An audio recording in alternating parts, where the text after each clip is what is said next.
How big will the XRP ETFs be? Well, some say bigger than BTC and ETH. Ooh, baby, that would bring in a lot of money. We'll talk price action. El Salvador's got a big change with their BTC stash. Sailor talks BTC and, well, we gotta talk about... I say lots of naughty things, so here's your warning. We're still bleeding red, but the month of September has optimism for us instead.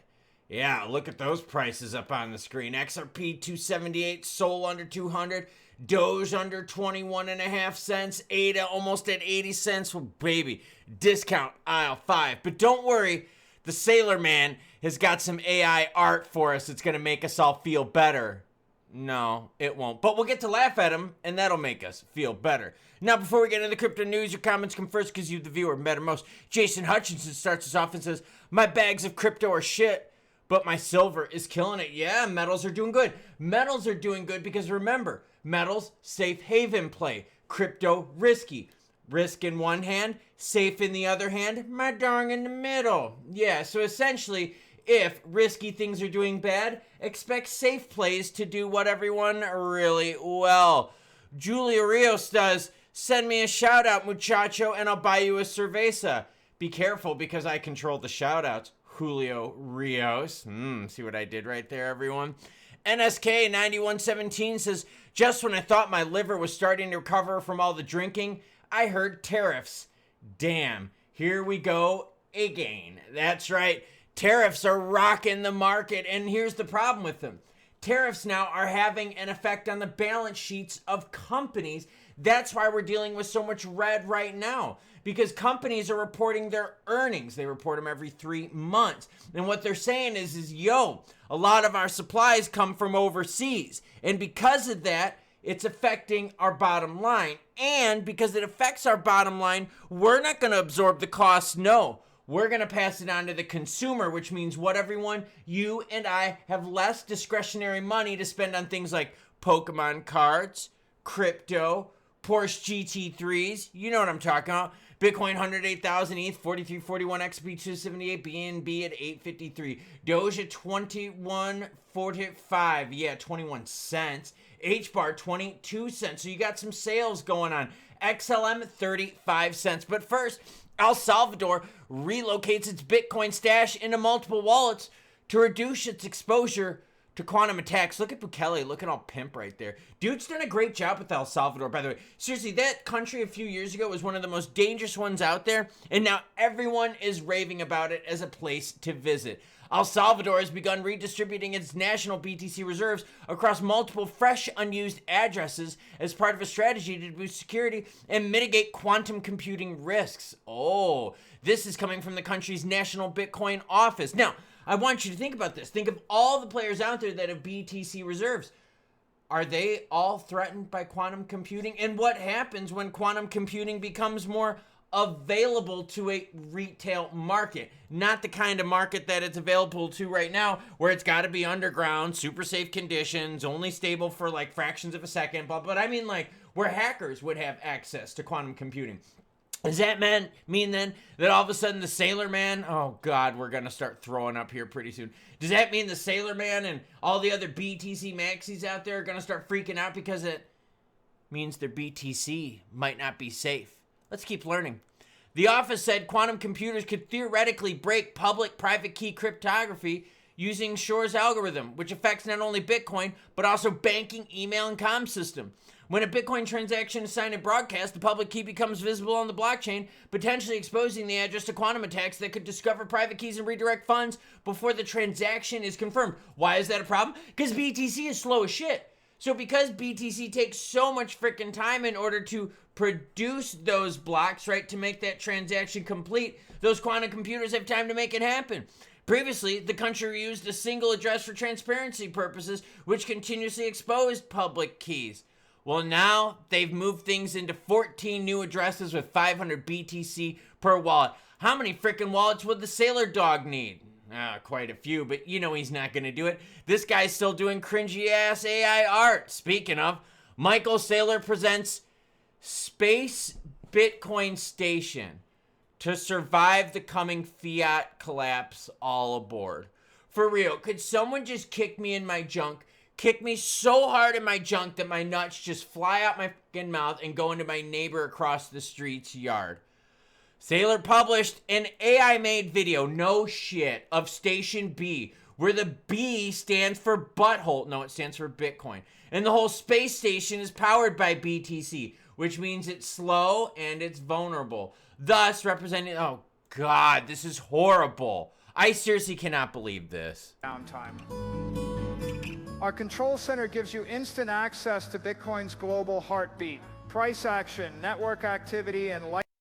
There. If you want to watch the rest of us and watch your heart just like spontaneously just like explode, it's all linked in the description below. I cannot, for like the right human conscience, just put you all through this. I can't do it. But I have to be a good news reporter, share it with you that Saylor is still pimping BTC with AI generated art, and this stuff is so freaking cringe. I mean, for real, girlfriend. This is cringe as shit. What is this guy even using in order to cut? And is this even, this doesn't even look like Saylor. Like, look, this is not even, like, come on now. This is horrible, everyone. Oh, God, let's keep learning. Canary Captial CEO insists XRP ETFs will do $5 billion in inflows in the first month and outperform ETH ETFs. Now, hold on. We're talking about even doing more than BTC ETFs. That's right, the Canary Captial CEO says the XRP ETFs are going to outperform ETH in BTC. Canary Captial CEO remains confident that the XRP ETFs will be an instant success. Steve McClurg has some bold predictions for the XRP spot ETF market. In a Friday interview, he reaffirmed his projection that the funds tracking the third largest cryptocurrency by market cap would attract $5 billion in inflows in their first month. Let's give some comparisons. BTC recorded $1.46 billion in January in their first month. So you're telling me the XRP ETF is going to 3x the BTC ETF. If we look at Bitcoin's volume and we look at XRP's volume right now is at 6.4 billion. BTC's volume is at 69 billion. So like 10x plus. Yet you guys are saying that the XRP ETF is going to do 3x the volume of BTC. On the other hand, the ETH, well, this is not good, and we remember this. The ETH ETF saw an outflow of $500 million. Well, I hope the XRP ETF beats that. However, the Canary CEO expects the XRP spot ETFs to become the best performing investment product. I wonder why Canary Captial would say such a bullish thing. Probably because they have a whole shit ton of XRP. Just like Saylor pimps BTC. Why? Well, because you pimp what you own. So it's not that Canary Captial really thinks this is going to happen. It's just that they got a whole bunch of bags of XRP. So what do? You pimp your bags. Just like Saylor pimps his AI bags. Kind of pathetic if you ask me. Overall crypto volume right now is 168 billion. Market cap has shrunk down to 3.75 trillion.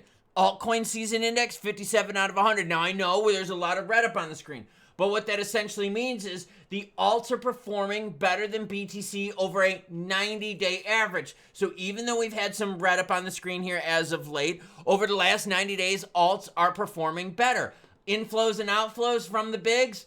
Oh, we've got outflows. Outflows in both BTC and ETH. We knew that was going to happen, didn't we?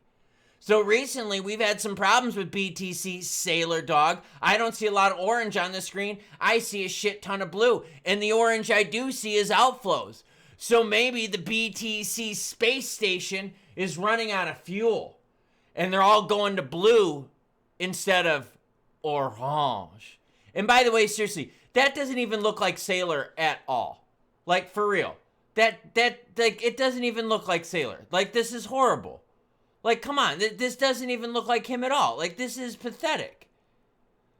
Oh, God, this is so cringy. I don't know what I'm going to do with myself. XRP's volume, talked about it, 6.4 billion. Running into a little bit of price pressure. Why? Well, players are taking profits. They're gearing up for September. They're pushing the market down. Why are they doing that? Because we have bullish events coming up. This is what's best known as market manipulation. Taco Bell. Yes, players manipulate the market. So what are they doing? Trying to get everyone to sell. Why? Because you got big things coming up in the month of September. And you have tariff fears right now. And on Monday, traditional markets and Los Estados Unidos are closed. Which means what? If players want to tap some liquidity, what do they do to tap liquidity? They're going to have to tap the crypto markets. Why? Well, because traditional markets are closed on Monday and they're closed today. So right now, the crypto markets are the only things open. So if you've got the itch to buy, sell, or trade, crypto is your only place to do it. So if you want discount XRP, look, you don't need to snipe. You can get plenty of XRP below $3. Hell, we're at $2.79 right now. Go to the 7-day chart for XRP and you can see plenty of opportunities under $3. So yeah, September can't get here soon enough. Why? Because like I told you, 3+ weeks ago, August was a trap month. And for those of you that didn't believe me, now, here was that pump at the beginning of the month. And you know what the best part is? I did that trap month video on August 6th. Here's the price of XRP then. It was $2.98. It shot up to almost $3.40 and has gone down since. Hate to say I told you so, but I knew it was going to happen. No rate cuts, no regs. Yeah, a whole bunch of profit taking. Why? Crypto volatility getting ready for the fourth quarter, girlfriend. Or should I punish you all for not hitting the subscribe and like button and make you watch the entire Sailor video where this guy doesn't even look like Sailor? Yeah. This is so fucking cringe. So the Canary Captial CEO says, yo, the XRP ETF is going to outperform ETH in the first month. Well, no shit, because ETH had about $500 million of outflows in their first month. So I would sure as hell hope XRP would beat ETH.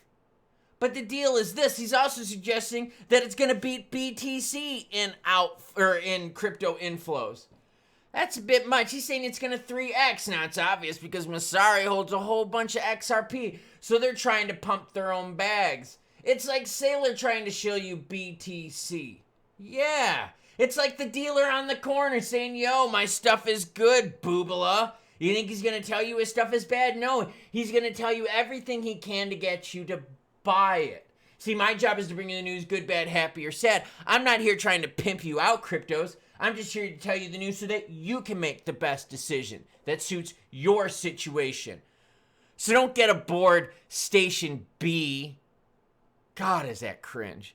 Get aboard Station News, where you're not lied to, but where you're told the truth. Yeah, seriously, the truth. And what the truth is right now is that players are taking profits. Players are expecting Monday to be brutal. Why? Because traditional markets are closed. And players are preparing for what? Quantum computer problems. El Salvador's already splitting up its BTC stash into 500 BTC count wallets. That's pretty interesting. What's going to happen to Sailor? Oh, and by the way, there's a lawsuit going on with Sailor right now where players are saying, you don't hold the BTC that you say you do, and that's coming from investors in MicroStrategy. Because they're out there going, yo, Sailor, you don't hold it, we don't trust you. And they don't believe Sailor. Why? Because he got wrecked in the .com era, and a lot of people don't trust Sailor. And why don't they trust him? Because he's using other people's money to buy BTC. So, let's see what happens this weekend through Monday. Buckle up, because guess what? Until we get regs, until we get rate cuts, and until we get direction for this market, volatility is going to win. And you know what that means? It means exchanges win. Why? Because when the volume is this juicy, the exchanges win. It doesn't matter if people are buying or selling. Exchanges make money on the juice. So, Captain Klaus reporting from Station K. Crypto news. Oh, God, that's so cringy. I almost threw up in my own mouth. Choo-choo what? Choo-choo, not Station B. Choo-choo, bitches. Wait, that's a B. Damn it, Sailor. You screwed it up for